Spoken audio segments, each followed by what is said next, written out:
F trying to be likeable, I'm trying to be unbreakable. Jack Harlow 2023. Never thought I'd start off a video with a Jack Harlow lyric, but here we are. I made a video on mentality over a year ago, but I thought we could do with a rework. I want to structure this video in a way where the concepts don't just apply to Overwatch, but to life in general, without getting too corny hopefully. I'll start off with things specific to Overwatch, and gradually broaden the scope, while still relating things back to Overwatch. Firstly, I want to address the common mindset issue when it comes to trying to climb out Overwatch, and that's the difference between playing to improve and playing to win. I won't spend too long on this because it's already been said before, but players expect to win first, then improve, even though the process is the other way around. Now, that's not to say some games won't be out of your control, because they certainly will be. In fact, there was a quote from former Overwatch content creator Jane that stated how roughly a third of your games will be wins no matter what, another third will be losses no matter what, and the remaining third is up to you. And whilst we could debate how accurate the figure of a third is, I think the message is still quite powerful, because it implies the law of averages. Shout out Vince Staples. For those unenlightened by the law of averages, it basically states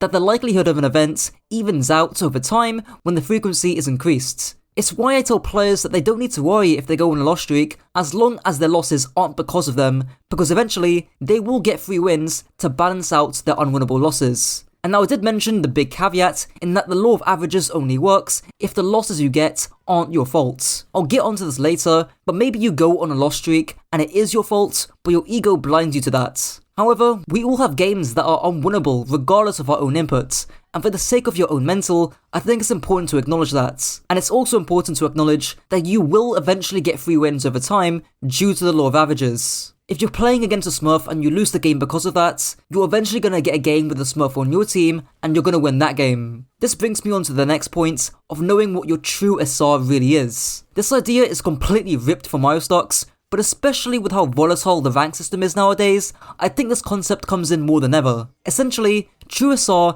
is the highest skill rating that you would accept a boosting request of. Now, this might sound weird at first, but the point of it is to show what skill rating you can consistently climb to if you are paid to do it. For example, this season, I peaked Grandmaster 2 on support, but I wouldn't feel comfortable boosting an account to that skill rating consistently, and I wouldn't bet $500 on it. I would feel comfortable, however, boosting an account to GM5 because I've been playing at that level for the better part of a year. Just because you got 3400 SR on a nice win streak doesn't mean that you are willing to bet $500 on being able to get an account to that rating.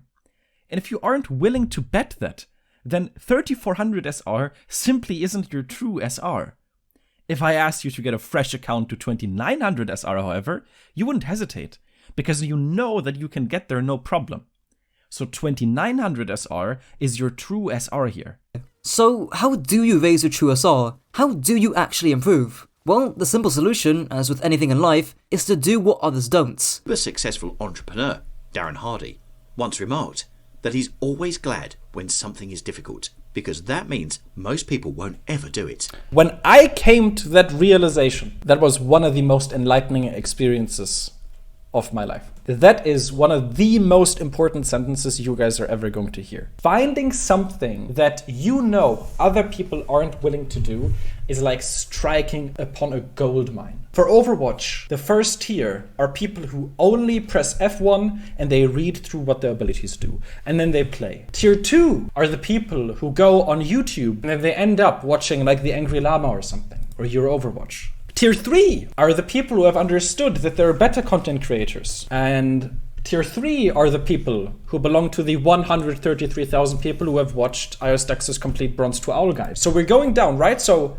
we have 20 million Overwatch players, like a million people who are subscribed to like your Overwatch, 45,000 who are subscribed to IOSDEX, and then we get to the absolute top tier people who review their own VODs. And when you hear that absolutely no one reviews their own VODs, you should like froth at the mouth. Saliva should exit your mouth. So nobody really wants to VOD review, and you need to take that opportunity. How do you achieve a physique in the top percentile of the human population? Well, you do the things that the rest of the human population aren't doing. You consistently work out and do hypertrophy training, you track your calories and go on a bulk, and ensure that you're consuming the right macros. Then you just cut afterwards. All of that is easier said than done. So how do you actually improve at Overwatch? Well, you don't queue and you don't autopilot playing for 5 hours a day. What you do instead is to get the tools to self-VOD review on your own hero, either from YouTube or from coaching, and you actually self-VOD review. Even for me example, I'm more than qualified to VOD review myself, but I don't do it because frankly, I'm lazy and I don't have the motivation to do it. I'll touch more on motivation later. And for the 5 people who actually want coaching from me, link in the description. Now I want to broaden the scope a little and be a bit more holistic with the scope of this video. Back in my original mindset video, I briefly mentioned Stoicism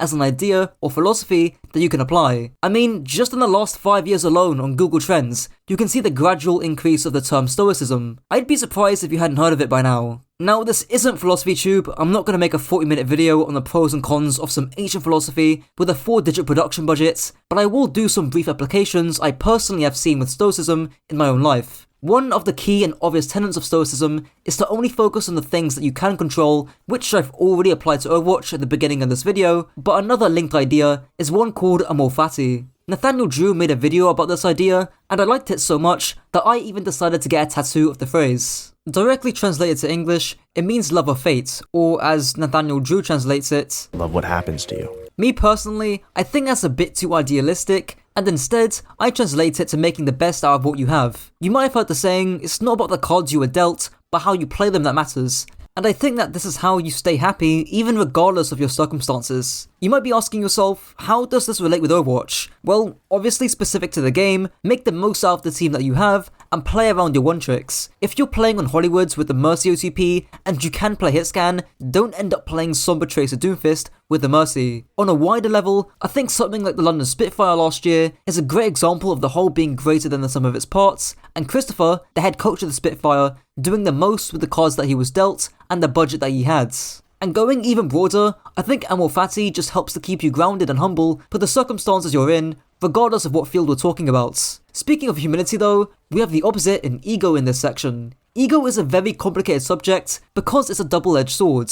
On the one hand, you have some of the greatest professional athletes, musicians, and artists of all time who all seemingly have a big ego that correlates with their success. I learned watching the Michael Jordan documentary how he used his ego to become the best. At any point in the season where Chicago needed a desperate win, somehow Jordan always said, I took it personal. Michael, game on the line, who would take the last shot? Me. That's a dumb question. Me. And then the next shot is him fucking slam dunking on everybody. He's taking it personal. A writer dissed him, a player said he wasn't shit, and he put that energy into the game. He wasn't just playing basketball, he was playing for pride. Same thing when I watched the Tottenham Hotspur documentary, where Jose Mourinho stepped in halfway through the season to save Tottenham, and he needed to psychologically push the team to another level. They were almost in last place, and he brought them up to 6th by the end of the season. He would have private meetings and tell players, if you don't reach your potential, you're going to regret it. And I think that is the best way to get the most out of a player. And then you realise there's actually more nuance to ego than thinking you're the best in the world, because even if you are, you still have to keep that student mindset. So a couple of months ago, I read the book Ego is the Enemy by Ryan Holiday. Can we have a picture of that up, please, Sammy boy? And ego generally is negative to have. It can blind you if you use it in the wrong way, if you have it in the wrong way. There is a way to use it in your advantage, a mindset and a framework that you can hold to accomplish amazing feats pretty much entirely because of your ego. And this brings us to the true issue of ego, which is that it can blind you to the improvements that you need to make because it stops you from being humble and to have humility. Because people with big egos generally think that they're better than they actually are, and so that limits their growth. And so there is a right way to have a big ego, and that is to have the big ego, to constantly try to compete and do better than the people around you, but also to keep a student mindset. I've got a big ego. I want to be better than everyone else. I want to have faster progress in kickboxing than everyone else around me. But I also know that that faster progress is going to come from the student mindset of observing the people who are better than me. And then you realise that being excessively competitive and wanting to beat others in any field loses the humanity that makes us human.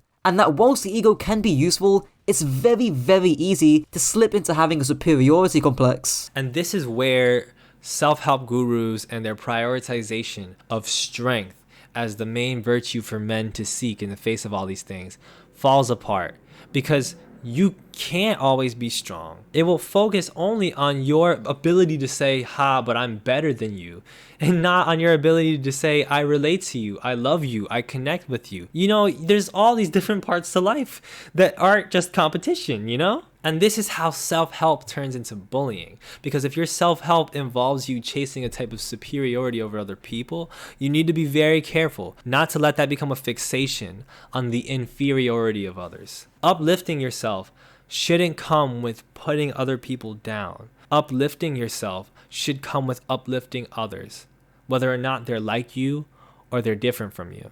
And finally, reaching the complete other end of the spectrum, you have professional qualified therapists like Dr. K saying that gamers should release all of their sense of ego for the betterment of their mental. I was working with a professional player. This person is very good, was very high up in their region, and would boot camp in a different region that is known to be a quote-unquote stronger region. And he felt like, his words literally, dog shit playing with them. Any mistake he made, he would feel like, oh my god, like these epic players that I've looked up to my entire life must think that I am dog shit. And he would ask me, like, how do I let go of this? Like, I just can't play with these people. It's really messing up my mental. So the solution was, when you play in your region, how do you feel about the people in the games that you're with?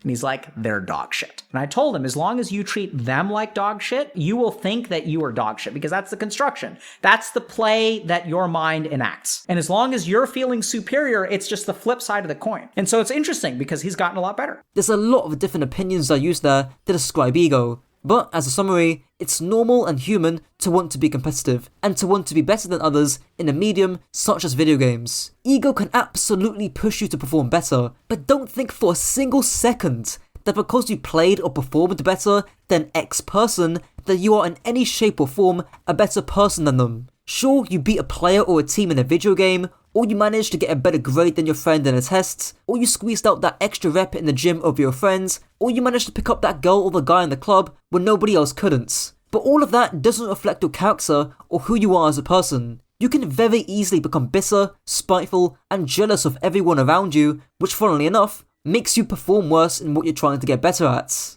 Leading on from ego, I want to touch upon confidence, which is a very similar topic. I don't want this video to last forever, and I recommend watching Relevant's video on confidence, but in short, I think confidence is your ability to be self-aware about your own capabilities and to still act on them regardless. IOSUCS kind of details it here. Ultimately, what confidence is just a lack of fear of failure. So if I'm at a bar and a friend of mine, he just randomly walks up to a girl and he just, he gets rejected or something, right? You would say that was a really confident move, right? But what made that move confident isn't that he thinks that he's hot shit and every single girl is going to love him and he's so amazing.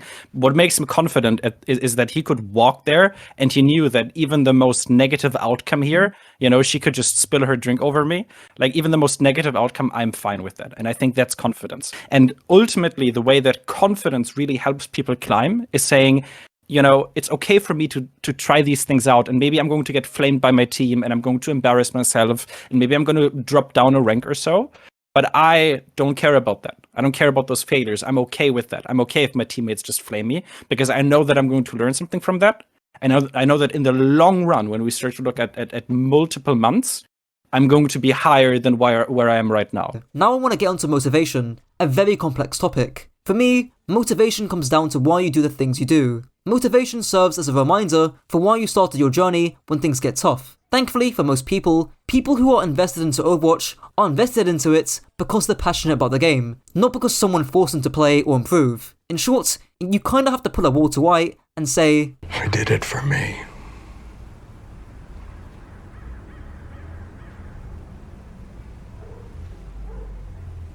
I liked it. Now rounding off this video, I want to talk about ranked anxiety. Coaches like Sparlow have talked about ranked anxiety early on in their Overwatch career, and I myself can speak to having ranked anxiety before. Ranked anxiety not only prevents you from playing the game, which prevents improvements, but it also encourages having ult accounts, which further prevents improvements. If you're anxious about something because of the constant pressure you feel, here's some words from Sparlow that helped me personally, and they're not just applicable for Overwatch, but for any kind of anxiety in life too, like social anxiety.